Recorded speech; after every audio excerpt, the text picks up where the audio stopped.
his spinous processes. All right, I want you to do that again today. All right, because I could ask you, palpate for me the 10th vertebral space, the 10th intercostal, the 10th interspinous space. Okay, so what are we going to do? What is the procedure?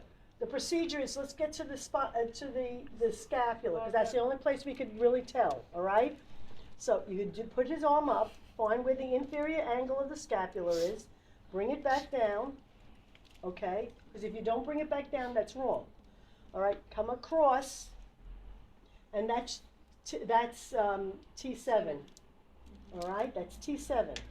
So from that, then you could count down. That's T7, T8.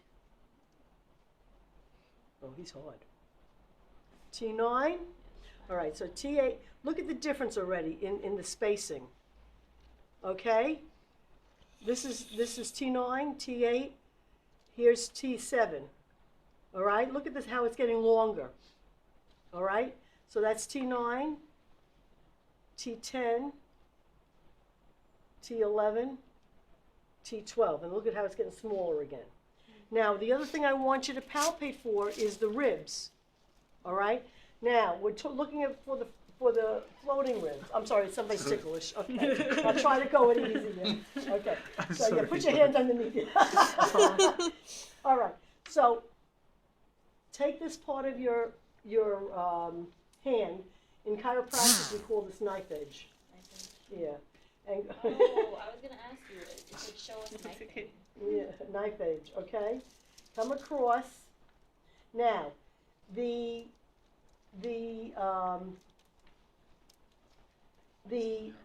I'm sorry, the 11th rib is at the medial, the axial midline. Okay, it comes around the axial midline. Now, what's the axial midline? Here's the axial, not the axial. This is the axilla. Thank you. Axilla.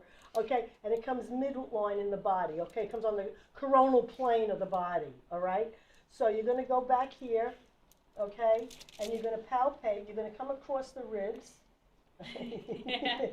And right here is his 11th rib. Okay. Do you feel that? Do you feel me right on the rib? Yep. Yep. Okay. And then if you go in a little, follow it across. Is that tender, hun? I'm sorry. Is that It's a little bit hard. What, hun? Oh, It's a little bit hard. No, the iliac crest is lower. lower. We'll get that there later. So how do you find that? Like Find what? She's telling us right now. Find the edge of the rib cage, the lowest edge. Then find the midline, mid-axillary line, and then come in. It should be right around there, and you'll feel it. And it's very hard to ascertain. It's not going to feel like a bone. It's just going to feel like almost a knot of muscle. Okay? What? Or cartilage? Or cartilage. Yeah, it's not going to feel hard like a bone or pointy like a bone. Okay? But here's his 11th, and here's his 12th. Look at, they're on the same plane. They're on the same level. Only one is shorter. Why is that?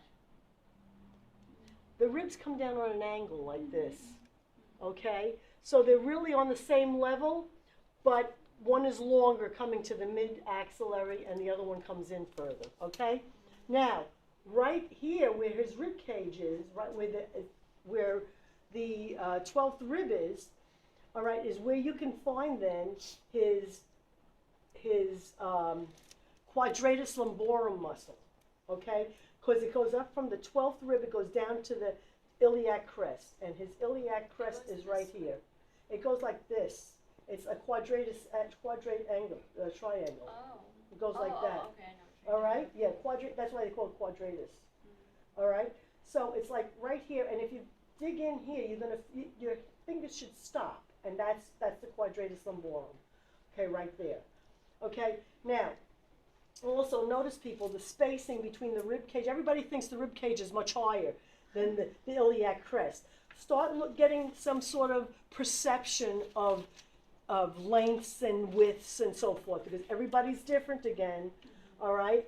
So here is his rib cage, and here is his iliac crest. All right? It's very close. All right? Also, when we get into the pelvis, you're going to notice that because the men's pelvis is more vertical and the woman's pelvis is more broader and wider for childbirth, okay, for holding the babies, the woman's pelvis is at their waist, whereas the the iliac crest is not at their waist. The iliac crest is almost above their waist a little bit because it's more elongated, okay, and narrow. All right, but we'll get to that the next time. All right, so, all right, find the, I'll ask you for like this, the scapular. You're going to outline, all right, so it's the inferior angle at T7. You're going to show it to me. Okay, then you're going to palpate along the border. You're going to find the acromion process, follow that down because that's the spine of the scapular. All right, and where the border and the spine of the scapula meet is the medial angle or the root of the scapular spine. Either one, right there. That should be at T3. Okay, and then if you palpate just above, right here, here's your medial angle. Here's your superior angle, right here. You'll feel again, it's like a piece of cartilage. You're not going to feel like a bone, all right? And that's at T2, and you go across here. So a test question could be, find C7 for me.